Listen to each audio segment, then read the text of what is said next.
Hello YouTube, I'm Dr. Tactical and the doctor will see you now. Boy, have we got some safety checked and cleared firearms to share with you today. We're going to be focusing on the Smith Wesson Equalizer. Now before we get into the Smith Wesson Equalizer, I just want to say I'm trying something brand new. I've gotten all kinds of comments on my videos and I appreciate every one of them, and I super appreciate people who subscribe to the channel. Really helps me. Anyway, some of the comments have been saying, I tend to go off on tangents, and I absolutely do. I am experimenting today, and I am utilizing a script, which I have not done in the past, but I'm also going to go off script as I sort of go back and forth. So this is my first time working with a script. Excuse me if I periodically look down and check things out. If you think that the script keeps me on point better and you feel like it's a more enjoyable video that way, please let me know down in the comments. If you like the old way where I just sort of rambled, please let me know. I really do want to hear from you all. And again, I really appreciate the subscribers. It's really, really helpful. All right, back to the Smith & Wesson Equalizer. I have not one, but two on loan to me by the Gun Tree Club of Maryland. Thank you, Neil, for lending me these safety checked and cleared firearms. So the Smith & Wesson has really been pumping out 9mm guns for concealed carry for a long time, but they've really amped it up in the last couple of years. And just within the last couple of years, they have given us the Shield Easy, the Shield Plus, the CSX, which, bing, we did a video on back in April 10th of this year, which is 2022 for those of you who are watching this out into the future. And today we're going to take a look at their newest entry into the arena, which is the Smith & Wesson Equalizer. So here it is. This comes in a magnificent eco-friendly box. So just to show you how eco-friendly, it is printed on 40% recycled paper. So good thing they include that. I guess it can be used for a target as well. Okay. So this comes with not one, not two, but 3 magazines. So we've got a 10-round magazine, we've got a 13-round magazine, and we've got a 15-round magazine. So you're getting a lot, and you're getting it at a $599 MSRP. That's what I'm seeing as I look around. So you've got good capacity. Unless you live in a state that sucks, then you're still limited. But still, at least they give you the option.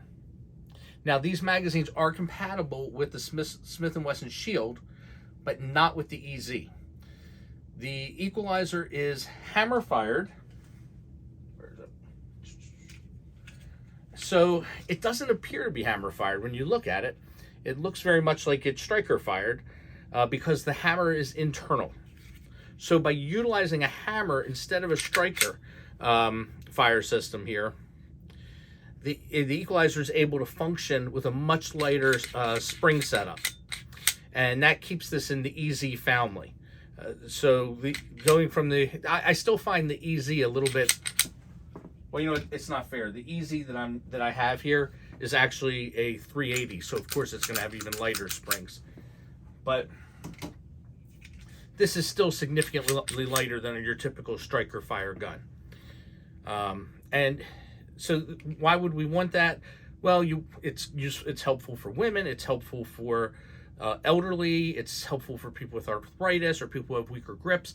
But you know what else it's good for that nobody really mentions is, we worry so much about whether a gun has plastic backup sights or iron sights, or what the angle of the sights are, because in case we get shot in the arm during a gunfight, and we need to be able to rack the gun when we only have the use of one hand, it's going to be a lot easier with a gentler spring setup. So there's a definite advantage. There's no benefit to having a heavy spring from a shooting standpoint. There may be for the gun and for the function of the gun, but if it can be worked around and you have the choice between a lighter spring and a tighter spring, there's definite advantages to that lighter spring setup. And it really can be a game changer from that respect. So one of the biggest gripes that people with the EZs have is the limited capacity that's offered to them.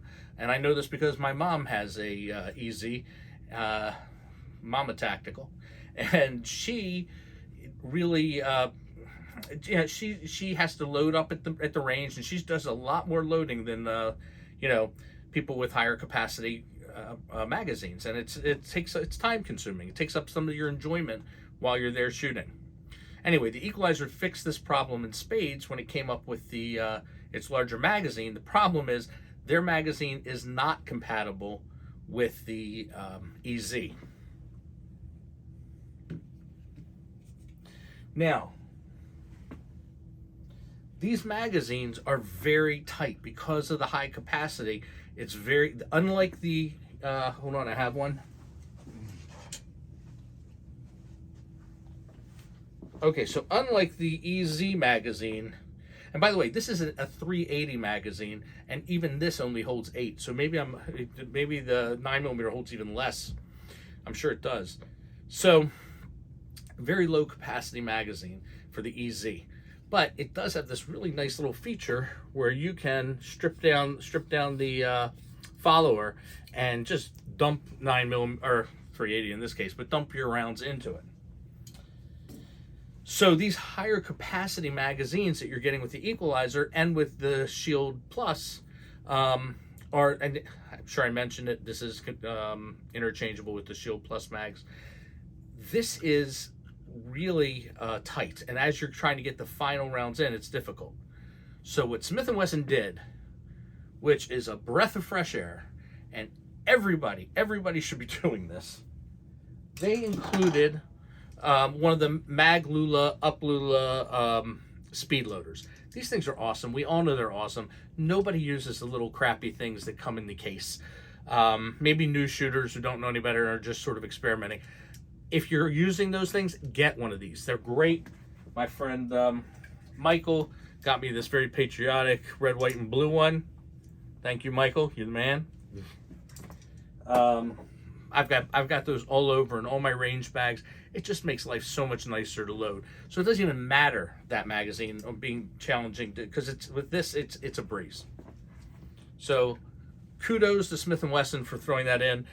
I think every manufacturer should have something like that in there, or just assume we have it, which is, I guess, is the alternative.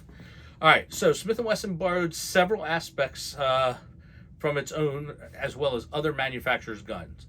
The EZ, it stole from the EZ.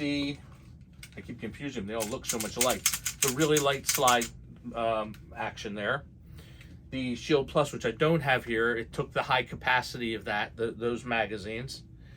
And then if you look at the front, oh, that's how you can tell the difference. It's the serrations. It stole from the PDP. I'm sorry, borrowed. Look at this. The really aggressive and deep serrations, front and back, which really makes it nice to manipulate. So we've got that on here.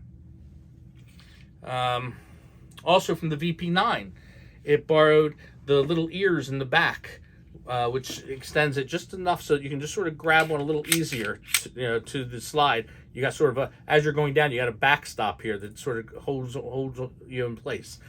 So that's kind of nice. So the internal hammer, let's talk about the internal hammer a little bit more. The internal hammer basically has the gun set up as a single action only gun. And one of the perks of carrying a hammer fire gun is that during reholstering, you can, I just happen to have a hammer fire gun here, the Sig Zev, also empty, clear, all that. By having, even on a single action like this, if you have it cocked and locked and you're still nervous, you can put your thumb right over that hammer. You can feel the hammer. And when you go to reholster, you can keep your thumb, especially if you're reholstering an appendix, you can keep your thumb right on that hammer and make sure it goes home, and that if anything were to get in the trigger and there was any action happening on the hammer, you would know about it in a good way, or at least a better way. So that really makes a difference. My safety instructor, Ron, taught me all about that. So reholstering is really important. All right. So an internal hammer doesn't give you that luxury. So you can't physically touch the hammer in this because it's inside of the slide. So it's not accessible. For this reason, the Equalizer has a grip safety. So it adds that to the equation. So now we know that the hammer, when it's back, it is essentially locked with this safety in place. It's not locked in the same sense as having a thumb safety, which is why, where do I have it? Some may opt for the Equalizer with this thumb safety. So I know I'm going out of order on my written down thing here, but one of the nice things about this thumb safety, I'll just take a moment to point it out, is you can rack and load around with the safety up. You can't pull the trigger. Well, you can pull the trigger, but nothing's going to happen. You're not going to release the hammer. But you have the ability to load around without any danger of it going off with this safety up. Okay. So the single action trigger that basically is what you have here, because once this thing is racked, loaded, you have a single action only trigger. And I will tell you this, the break on this trigger is actually really nice. So I go right to the wall, boom. There is really no play in that. To the wall, boom. Okay, now, the reset is a different story. The reset kind of sucks. So we go, I just heard a click. Oh, that was the wall that time. Okay, let's do that again. All right, that was it. It is a little long, but worse than that is it's not really audible and it's not really tactile. I didn't feel a thing. I heard a little bit of a click, but I'm doing this in front of a camera and you're listening to it where I'm holding it right up against the microphone. But when you're shooting in a range situation, you have headsets on. There's no audible. Let's try it one more time. Let's go. We pull. This is the regular pull. Love that. And that's I think our reset. Now I will say this. I'm sitting here complaining about it, but what I'm liking better now that I'm doing it for you guys is that is a definitive wall. That's when you do define where that click is, and I guess with practice you will get that. I mean, I have never fired this gun, and I can't right now because it's not on the Maryland registry yet. So I can't shoot it right now. I'm only allowed to sort of show it to you. But I definitely have to say where that click was, that was the wall. There was no additional travel once I hit that. So that's kind of nice. So I started out bashing it and I kind of like it. So I so much for having a script. All right. Let's take a moment and let's see what the weight of the pull is. We are going to measure the trigger weight on the Equalizer here using the Wheeler Engineering trigger gauge. Now this is a little different than the Lyman and some of the other ones that people show, where the mechanism, the weight mechanism is in this area, that when it's measuring the pull, the area right here is the actual scale, which allows us to actually put our finger on as if we're on the trigger and pull.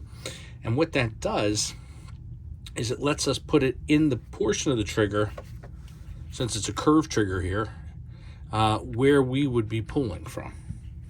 So let's go ahead. We're going to take 3 weights on this and just sort of come up with the average. The hardest part of this is remembering that we've got this grip safety back here. It's got to be fully engaged. Here we go. This is about where I'd pull from. All right, 5 pounds, 10.9 ounces. Let's enter that. Okay, engage that safety back there, because I know I'm going to forget if I don't say it out loud. 5 pounds, 13.3 ounces on that one. Enter that. And 5 pounds, 3.8 ounces. All right, so the deviation is probably me. I think we can all agree to that. But just to make sure, why don't I do 2 more just to get an average from 5? Plus, I'm kind of having fun doing this. Let's check it.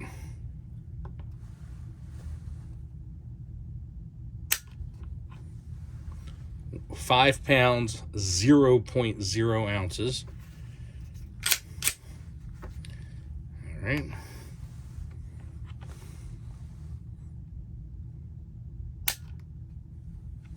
£5 pounds, 6.7 ounces. All right, so out of 5 pools, the average is 5.7. You can see that down here. Okay, I can, yeah, I'm pretty sure that I put it all over the place, but I think that 5 pounds, 7 ounces is probably a fair estimate. All right, as long as we're doing weights, let's check out the weight of this thing. All right, let's check out the weight here. So here we have the Equalizer without a thumb safety.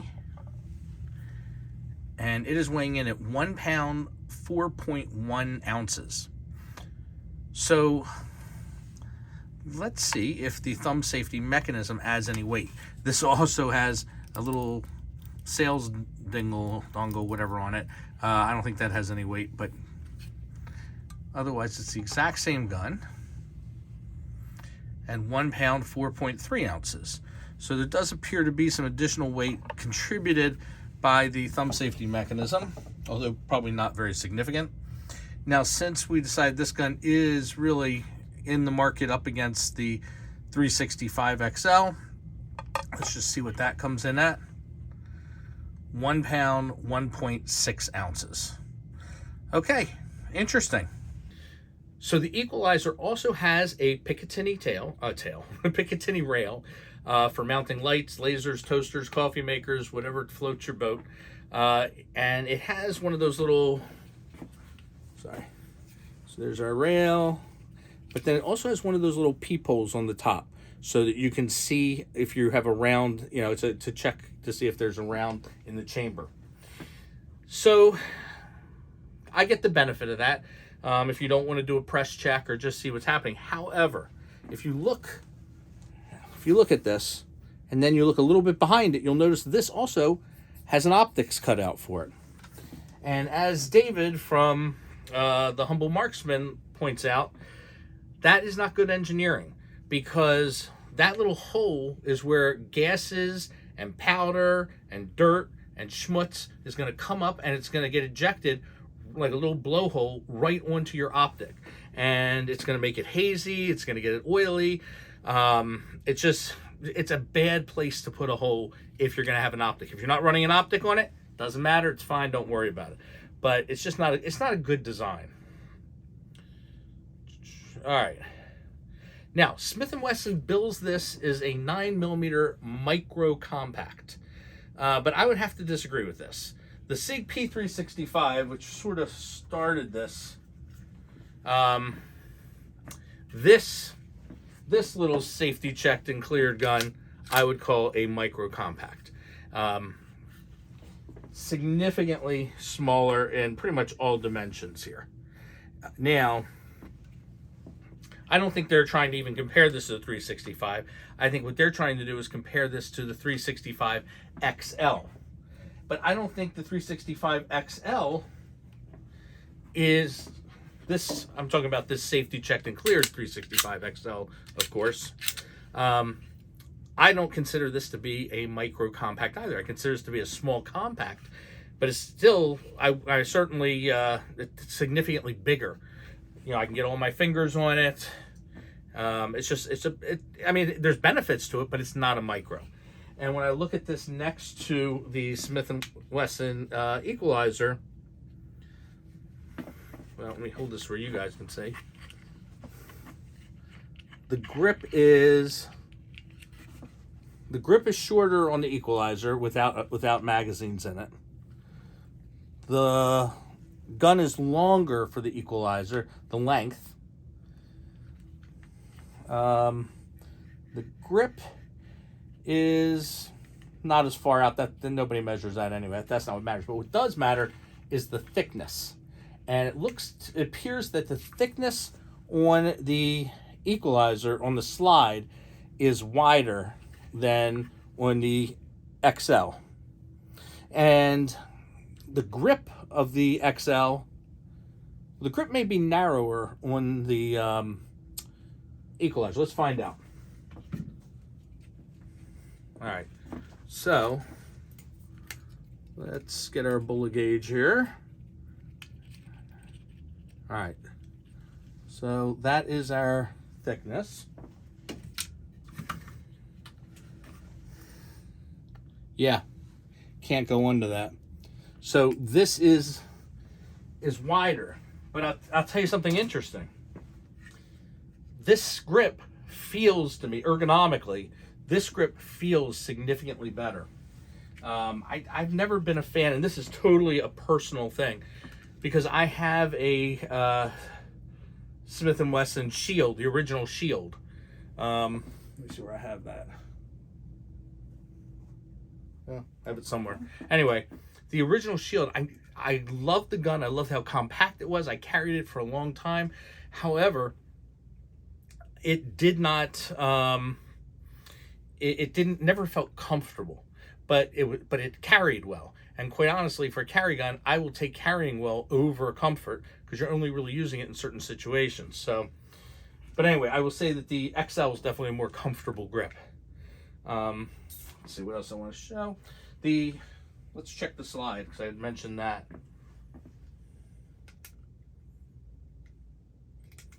Okay. Yeah, and you can see the slide is significantly thinner. Maybe you can't see because of the way I'm holding it. The slide is significantly thinner on the XL. Okay. And then I'm not even measuring at the ears, the widest part, or on the one that has the safety as far as what that adds to width too. Let's take a look at the internals. All right, let's see what makes this thing tick. So what we want to do is we want to first, to break it down or do a takedown, we want to lock it open. We want to take this, which I've seen a lot of people complain about it being very difficult to maneuver. Actually, that's not that bad. That's not that bad. That isn't bad. I'd heard Hickok 45 made a comment that they go through all this trouble to make the slide nice and soft, and then they make it really hard to take it off. But that wasn't a problem.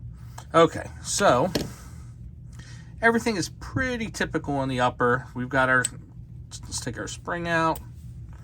We got a captured spring. I will tell you, this oval thing is important. We'll come back to that in a moment.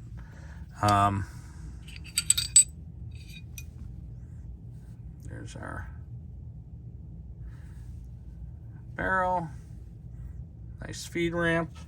Yeah, it's what you'd expect. This is very nice. Typical setup, easy. Hence the name, I guess. Now, I made the mistake with my mom's Easy. She brought it over for me to clean it, and I was when I put it back together, I assumed that the flat ends on this would go like this. And do not do that, because if you do get the slide back on, you will not get it off without the use of a hammer. Hopefully a nylon coated hammer or tipped hammer, but nonetheless you will need a hammer. It will not come off. It was a really bad situation, embarrassing too. Anyway, so now I know it has to be lined up with the curved part pointing up and pointing down. That is important. All right, we get that in. And just make sure that's, there you go. See how that's curved up? Now, interesting, let's look at the bottom. This is the magic right here. There's the hammer. So again, not striker fired, this is hammer fired. That's the internal hammer. This is where it happens, so you don't have the whole striker firing pin mechanism that we're used to back here, because the hammer is going to come up and it's going to hit the firing pin up here. So kind of interesting, unique setup. and putting it together. Because you just have these little pieces of rails that it rocks around on, you have to guide it a lot. Because before you get to the next one, the ejector there doesn't want to go right into the housing for it. So you have to kind of guide it. Then when you're on the next set of rails, you're in. Let's lock that open. Back. And oh, one other thing I do want to point out while I've got you here. I'm going to take, this is the 13 round magazine. Doesn't matter, it's just the first one I grabbed. I'm going to put a dummy round in this magazine. I can put one round in without the mag lula. Okay, so we got a dummy round. I'm going to load it. I don't like doing this. Whoop. The dummy round ejects very nicely. That wasn't the point of that, though. So the point of that was,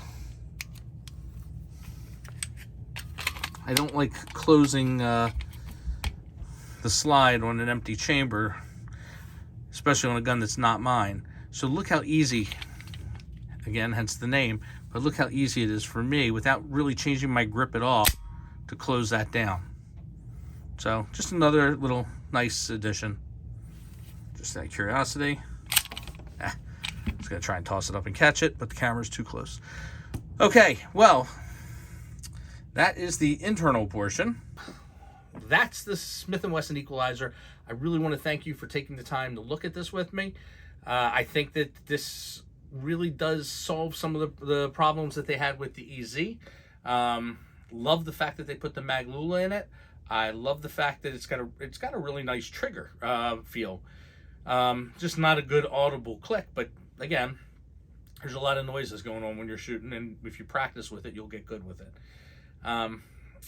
And it appears to be a really nice new addition for a carry piece. Anyway, please subscribe. Please let me know what you thought of the whole overall presentation with the sort of the mix with a bit of a script versus just completely freehand. I am curious to hear. Thank you very much for watching.